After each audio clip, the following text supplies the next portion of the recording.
श्री भागवत गीता का 14वां अध्याय प्रारंभ। बोलो जय श्री राधे कृष्णा।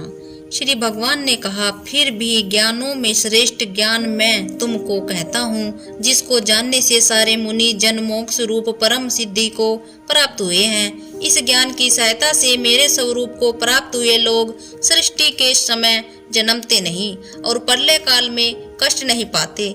हे अर्जुन, पर ब्रह्मा मेरी योनि है, मैं उसमें गर्भ को रखता हूँ और उसमें भूतों की उत्पत्ति होती है। हे कौन्ते, सब गर्भों में जो विभूतियाँ उत्पन्न होती हैं उनका उत्पत्ति स्थान पर करती है और मैं बीज देने वाला पिता हूँ। हे महाभावों, प्रकृति के उत्पन्न सत्व रज तम और तीनों गुण देह में रहने वाले निर्विकार आत्मा को बांध लेते हैं। ये अनग इनमें तत्व निर्मल होने के कारण प्रकाश और निरूप द्रव्य है, जो प्राणी को सुख और ज्ञान के संबंध साथ बांधती है। हे कौन्ते, रोग आत्मा रजो गुण से तृष्णा और आसक्ति उत्पन्न होती है, जो प्राणी को कर्म के साथ बांधती है। तमोगुण की उत्पत्ति अज्ञान से है, यह नर्म आलस्य निद्रा से प्राणी को बांधता है। हे अर्जुन, सत्य सुख उत्पन्न करता है, रज कर्म पैदा करता है, तम सब ज्ञानों को ढककर प्रमाद पैदा करता है। हे अर्जुन, सत्य गुण रज और तम को दबाकर बढ़ता है।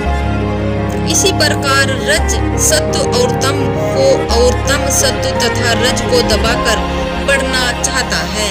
इस देह में इंद्रियों द्वारा जब ज्ञान का प्रकाश उत्पन्न हो जाए तब समझिए सत्व गुण की विशेष वृद्धि हुई है।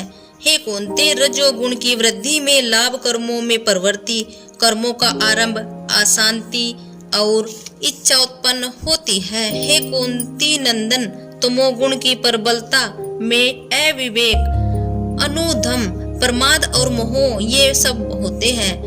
जब देह को सत्य गुण के उदय में मृत्यु प्राप्त होती है तो वह ज्ञानियों के प्रकाश में लोक को पाता है। रजोगुण के उदय से मरकर कर्मों में आसक्त मनुष्य जन्म लेता है और तमोगुण के उदय में मरा हुआ मूढ़ योनि में जन्म पाता है। सात्विक पुण्य कर्म का फल भी सात्विक कलंक रहित होता है।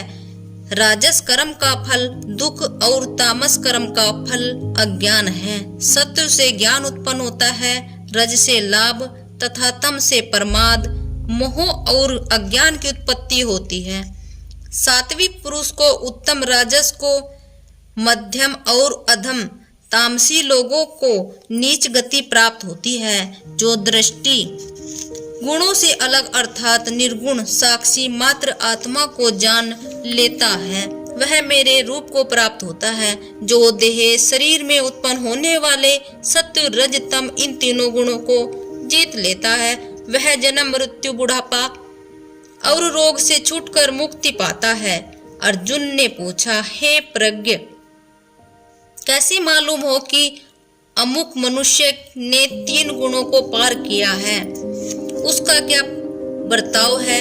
किन उपायों से वह तीनों गुणों को त्यागता है? हे पांडव, प्रकाश प्रवृत्ति और मोह होने से जो दुखी न हो और निर्वर्ती होने से उनकी इच्छा न करे, उदासीन मनुष्य के समान जिसको सब दुख समान है और गुणों के कर्म होते ही रहते हैं, यह जानकर जो निश्चित रहता है और कभी विचलित नहीं होता, जिसको सुख और दुख, मिट्टी पत्थर और सर्वगुण, प्रिय और अप्रिय, निंदा और स्तुति समान है, जो धीर है, जिसने सभी बखेड़े छोड़ दिए हैं, उसे गुणातीत कहते हैं। जो अन्य भक्ति से मुझे पूजता है वह तीनों गुणों को जीतकर ब्रह्म भाव को पाता है, क्योंकि ब्रह्म का और विकार रहित मोक्ष का और सनातन धर्म का और अखंड सुख का भंडार मैं ही हूँ। बोलो जय श्री राधे कृष्णा। 14वां अध्याय संपूर्ण।